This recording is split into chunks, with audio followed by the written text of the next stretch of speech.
So let's dig into this a little bit more. You can go with me to Psalm 128.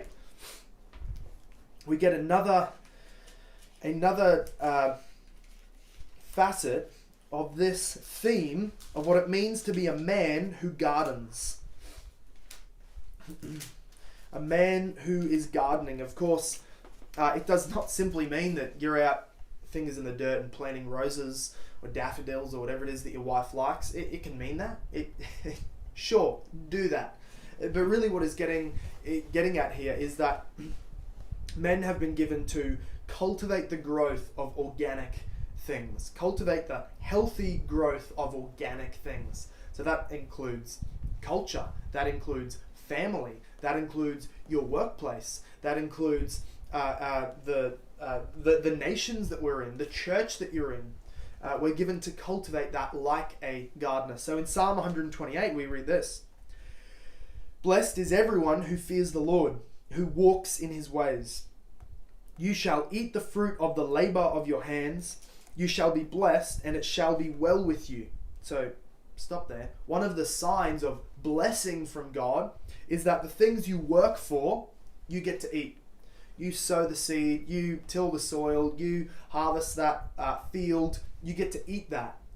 One of the patterns of cursing in the Old Testament was that God would say, you will sow, but somebody else will come and eat that field. You're going to put all your effort out, and then somebody else is going to reap from it, and you will have nothing left for your efforts. In verse 2 of Psalm 127, just one psalm over, verse 2, it says that unless the Lord watches over the city, the watchman stays awake in vain. That's verse 1. Verse 2 then says, it's in vain that you rise up early and go late to rest, right? That's working hard, eating the bread of anxious toil, for he gives his beloved sleep. One of the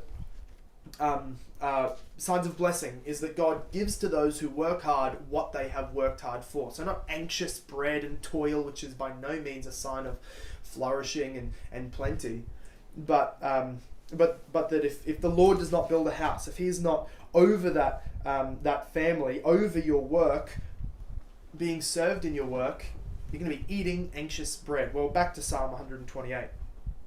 One of the signs of blessing here for those who fear the Lord is that what we work for, we receive in return. Anyway, verse 3. Your wife will be like a fruitful vine within your house. Your children will be like olive shoots around your table. Now that probably doesn't sound entirely positive at the outset. It sounds very nuisance-like to have plants growing up out of your tiles and around your expensive dinner table that you've just bought, having plants growing on it, over it, and around it. That sounds like something you would get the hedge clippers out for. But of course, this is a sign of great blessing. Maybe you've got a wife or a girlfriend or a sister or a mum, wherever you're at, guys, and she's got indoor plants, which really seem to be a fad at the moment.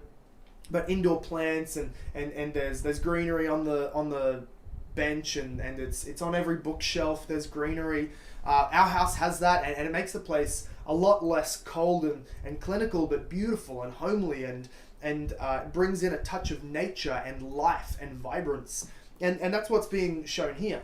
Is he's saying that the man who fears the Lord, his wife, it doesn't say that she's it could have 100 different things that it depicts this wife of a man who fears the Lord as, but the picture it gives is like a vine that has been well gardened, well watered, well nourished and cultivated, and is now fruitful. And that's the picture of us. We are the vine dresser. We are the gardener, and the things around us, the organic things around us, the level of healthy growth they have says a lot about our lifestyle. Are we fearing the Lord? If so, our wife will be flourishing like a vine, giving life to other people. Beautiful. And also, the children will be like olive shoots around the table. That's a delicacy. in the culture. You want olives. You want olive shoots aplenty, and that is what the man gets who is that picture in his children if he is fearing the Lord. So you see here that the blessed man, the man who fears the Lord, is said to be like a man who has a flourishing garden in his family.